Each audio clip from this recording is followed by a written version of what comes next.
अस्सलाम वालेकुम फ्रेंड्स, कैसे हैं आप सब। उम्मीद करती हूँ आप सब खैरियत से होंगे।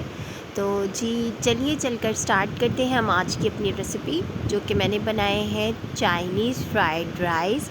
बहुत ही मज़ेदार बनते हैं और बहुत ही आसान तरीका है इसको बनाने का। मैंने सारी रेसिपी जो है वो दी है, उसके नीचे सारी चीज़ें मेंशन की हुई हैं। तो बनाकर ट्राई ज़रूर कीजिएगा। सेम अगर आप मेरे तरीके से बनाएंगे, मुझे फ़ॉलो करके बनाएंगे, तो इंशाल्लाह आपके चावल बहुत अच्छे बनेंगे। हर कोई आपके खाने की तारीफ़ करेगा और हर कोई पूछेगा आपसे रेसिपी का। तो ट्राई ज़रूर कीजिएगा।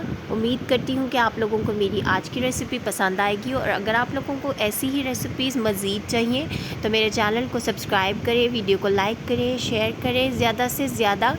और मैं ताकि आप लोगों के लिए डेली ऐसे ऐसे अच्छे अच्छे खाने की वीडियोस बनाती रहूं और आप लोगों के साथ शेयर करती रहूं। बहुत शुक्रिया। अपना ख्याल रखिएगा, दुआओं में याद रखिएगा। अल्लाह हाफ़िज़।